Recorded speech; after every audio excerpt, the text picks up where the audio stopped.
El 70% de las camas COVID están ocupadas en la provincia de Córdoba. Vamos a ver qué pasa en la salud pública, también en la privada. Retomamos el contacto con nuestro móvil, con Adrián Álvarez, en vivo desde el Hospital Rawson. Adrián, te escuchamos. Gracias, Darío. 70% de ocupación de camas COVID en el sector público. Enseguida vamos a mostrar lo que pasa en el sector privado. Se alcanza hasta un 90% de ocupación de camas. Y a propósito de la educación, el tema que veníamos planteando, te agrego un dato. La Universidad Nacional de Córdoba acaba de confirmar que se descarta el regreso a clases presenciales por el momento, y lo más probable, por lo que se desprende de las palabras del rector Yuri, recién habría que pensar en el año 2021, el año que viene. Pero estamos en el polo sanitario, estamos con Miguel Díaz, director del Hospital Rawson, para consultarle a propósito de este 70% de ocupación de camas COVID en el sector público y lo que puede suceder frente a este panorama en los próximos días. Bueno, el aumento de demanda de camas ha sido importante en las últimas semanas. El sistema, digamos, todavía está en condiciones de dar respuesta y bueno, habrá que ver en los próximos días cómo viene presentándose el número de casos para que se tomen las determinaciones necesarias de acuerdo a lo previsto. Y en este sentido podemos decir que ya se están incorporando otros hospitales del subsector público para la asistencia de pacientes COVID. De hecho, en el polo sanitario, el hospital móvil que se montó a mediados de año todavía no fue inaugurado. Sí, seguramente en los próximos días vamos a abrir el hospital modular. Esto tiene una oferta de 70 camas, de las cuales 22 son camas críticas, lo cual sumaría todo lo que estamos ya en este momento utilizando, y eso daría también en cierta forma un alivio a la demanda de camas. El problema no son solo las camas, sino el personal.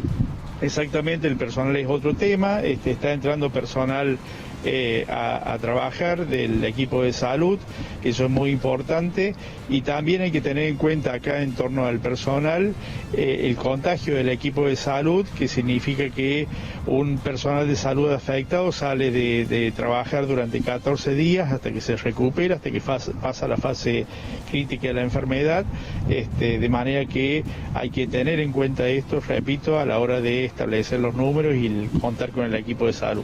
El ministro Cardoso dejó trascender la posibilidad de un regreso a fase 1 si esto se complica en los próximos días. ¿Cómo lo evalúan ustedes? ¿Cree que es necesario?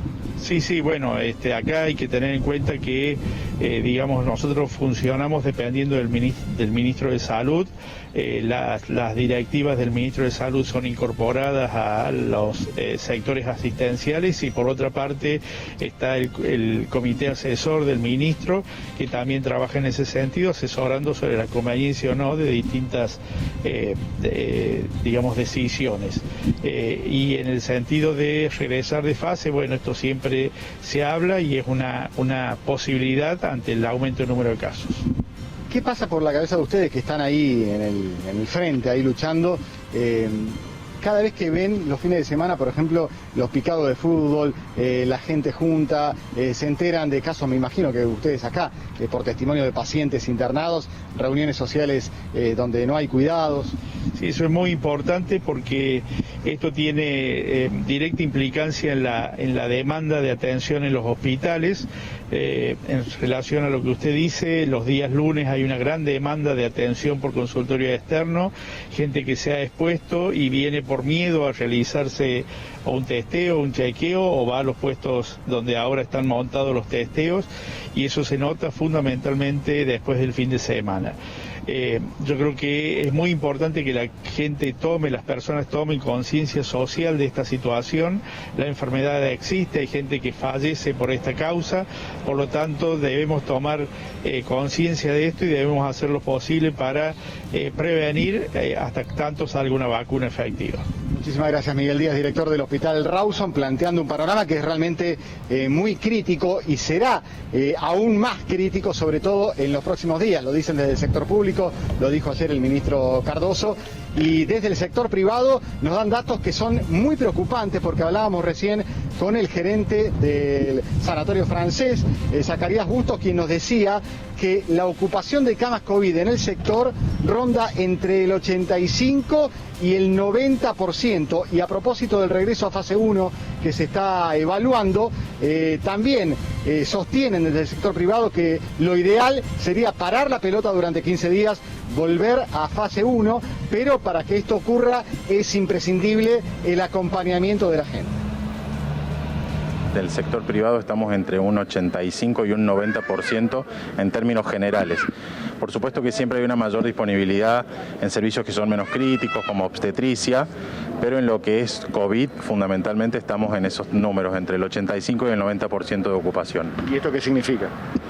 Es un momento muy crítico, realmente es un momento muy crítico porque, como siempre digo, el problema no es tan solo que haya o no camas, las camas se fabrican, las camas están en menos de 15 días listas. El problema es que siempre digo, fabricar un enfermero demora 5 años, fabricar un médico demora 10 años. Entonces el problema no es que no tengamos camas, sino que siempre la capacidad está limitada a la cantidad de personal que tenemos. Si logramos que la gente se concientice de esto y logramos ver que la restricción de movimientos que se aplicó la semana pasada tiene algún tipo de funcionalidad, probablemente lleguemos a tener la capacidad máxima en los próximos 10 días. Los próximos 10 días van a ser muy críticos, ¿no?, en este sentido. Pero bueno, por esto es fundamental que la gente entienda que tiene que colaborar con esta cuestión. La sugerencia desde el sector sanitarista, desde las clínicas, es un regreso a fase 1. Yo creo que en este sentido tenemos que entender que cualquier decisión que se tome tiene que ser consensuada, porque de nada serviría que el gobierno determine que hay que volver a fase 1 si no hay acompañamiento desde la sociedad, desde el sector empresarial y demás. Lo ideal nos dice que sí, que sería ideal que volvamos por un periodo a fase 1, pero sabemos que también hay otras cuestiones que tener en cuenta, como es lo económico y muchos otros factores, ¿no? Entonces, en este sentido, creo que es muy importante, como decía ayer el ministro y como decía también Gabriela Barbas, es muy importante que se haga un análisis constante sobre cuáles serían los pasos a seguir.